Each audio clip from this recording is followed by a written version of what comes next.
asalaamaaleykum mbokk yi daal leen ak jàmm ci seen xibaaru météo diggu bëccëg gi gannaaw taw yi nga xam ne nag jot nañ ko nemmeeku démb ci altine bi talaata bi nag ñi ngi xaarandi ay taw ba léegi mbokk yi ci gox yu bëri ci réew mi rawatina boori bëj Saalum jëm ba boori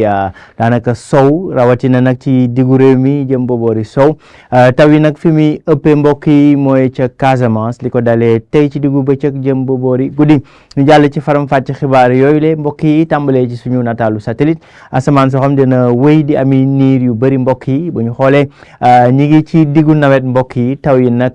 dana bëri loolu ci yenn goxu réew mi rawatina boori Casamance waaye tamit jëm ba boori sow dëkk bi bu ñu xoolee ci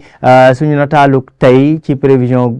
diggu bëccëg gi ñi ngi xaarandi ay taw yu ànd ak dënnu niñ ko waxee ci tàmbali gi ca boori Ziguinchor Sédhiou Kolda foofee nag ca la taw yi di gën a bëree diggante Sédhiou Ziguinchor ak boori Kolda taw yi tamit dana fi desandi mbokk yi ba léegi ca boori Kédougou jàpp Tambacounda waaye tamit ci diggu réew mi Sine Saalum ak Bawol foofee ñu ngi fay xaarandi ay taw yu ànd ak dënnu jëm bëri ba ci booru Petite Côte bi ca Mbour laal sax boori Ndakaaru ak Thiès ñu ngi fay xaarandi ay taw li ko dalee tey ci diggu bëccëg gi jëm ba boori ngoon waaye sax ca guddi gi mbokk yi ca boori bëj Gànnaar foofee asamaan si dana ami niir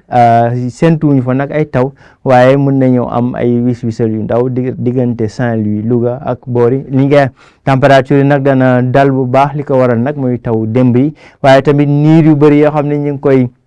sentu ci biir réew mi fanweeri degré ak benn muy température bi gën a néew ñu ngi koy xaarandi ca boori Kédougou fanweeri degré ak ñaar mbokk yi dem ba fanweeri degré ak ñeent ci li des ci réew mi rawatina boori diggu réew mi jëm ba boori Ndakaaru li ko wër waaye tamit ca boori bëj Gànnaar foofee la température yi di gën a kawe fanweeri degré ak juróom ñaar ca Podor fanweeri degré ak juróom ca Matam fanweeri degré ak